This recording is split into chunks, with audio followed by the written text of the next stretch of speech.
ఆరోగ్యమే మహాభాగ్యము. ప్రజలు ఆరోగ్యంగా ఉంటేనే జీవనశైలి సంతోషకరంగా ముందుకు సాగుతుందని ముండూరు విశాల సహకార పరపతి సంఘం చైర్పర్సన్ కొనకళ్ళ శివమణి అన్నారు. ఏలూరు జిల్లా దెందులూరు నియోజకవర్గం పెదవేగి మండలంలోని ముండూరు గ్రామంలో ఎమ్మెల్యే చింతమనేని ప్రభాకర్ రావు ఆదేశాల ప్రకారం ఉచిత మెగా వైద్య శిబిరం ఏర్పాటు చేశారు. విజయవాడకు చెందిన ప్రముఖ సెంటినీ హాస్పిటల్ నేతృత్వంలో వైద్యులు రోగులకు ఉచితంగా పరీక్షలు నిర్వహించి సేవలు అందించారు. ముఖ్య అతిథిగా వచ్చిన దెందులూరు శాసనసభ్యులు చింతమనేని ప్రభాకర్ రావు ఉచిత వైద్య శిబిరాన్ని ప్రారంభించారు. అనంతరం వైద్యులు కలిసి చింతమనేని తగు సూచనలు సలహాలు ఇచ్చారు.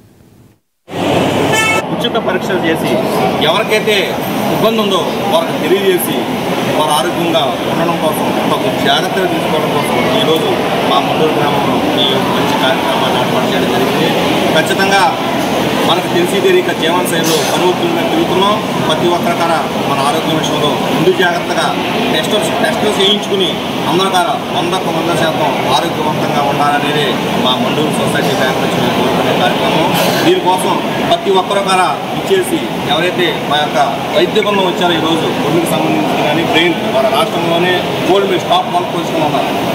కృష్ణచంద్ర గారు కానీ రాకేష్ గారు కానీ వాళ్ళు మీకు ఎటువంటి సేవలు కావాలన్నా గుండె ధర కాడ నుంచి గుండె స్టంటర్ కాడ నుంచి బైపాస్ సర్జరీ కాడ నుంచి గుండె ఆయాసం కాడ నుంచి అదేవిధంగా తలనొప్పి కాడ నుంచి పక్షివాతం కాడ నుంచి మైగ్రేన్ కాడ నుంచి అలా ప్రతిదీ ఎన్నుముక కాడ నుంచి ఏ సమస్యనైనా అరవకగా ఛేదించి ఎప్పుడు మామూలుగా పేషెంట్ని మళ్ళీ పూర్వ జీవితాన్ని కనిపించిన చరిత్ర ఎవరికైనా ఉందంటే అది ఓన్లీ మన కృష్ణచంద్ర గారికి మన రాకేష్ గారికి చెందింది.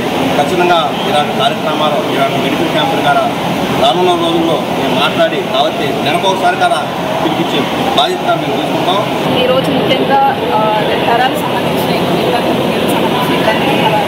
తలనొప్పి, మెడనొప్పి, నడునొప్పి, మైగ్రేన్ మరియు పక్షవాతం వచ్చిన వాళ్ళు, కడుపుడు ఇబ్బంది, పార్కిన్సన్స్ డిసీజ్ మరియు న్యూరోపతి, తల తిరగడం, ఊళ్ళో వచ్చినట్టు ఇలాంటి న్యూరో సంబంధించిన ఇబ్బందులు ఎవరైనా ఉన్నా కానీ ఈ అవకాశాన్ని సద్వినియోగం చేసుకోవాల్సిందిగా కోరుకుంటున్నాను. సీనియర్ కన్సల్టెంట్ న్యూరో సర్జన్ కింద పనిచేస్తున్న సిటీ హాస్పిటల్స్ విజయవాడలో. సో మెయిన్గా బ్రెయిన్ పరంగా స్ట్రోక్లు అవ్వనివ్వండి, హెడ్ ఇంజరీస్ అవ్వనివ్వండి, చాలామందికి అపోహ ఏంటంటే బ్రెయిన్ ఒకసారి మనకు డ్యామేజ్ అయితే మళ్ళీ రాదు, పడిపోయిన చెయ్యి కాళ్ళు రాదు అని చాలా అపోహలో ఉంటుంది. అది నిజం కాదు. ఎర్లీగా వస్తాయి. వితిన్ 4 hours కనుక మనం ఎర్లీగా హాస్పిటల్ తీసుకురాగలిగితే ఎంతో మందిని కాపాడుతున్నాం. సో ఆ అవేర్నెస్ ఇలాంటి హెల్త్ క్యాంప్స్ ఏమిటి ఆ అవేర్నెస్ కలగజేసినా చాలు ఎంతోమంది లైఫ్స్ అనేవి సేవ్ చేయగలరు. ప్రాణాలు ఏమనివ్వండి, చెయ్యి కాళ్ళు మంచానికి పరిమితం కాకుండా మనం ఎన్నో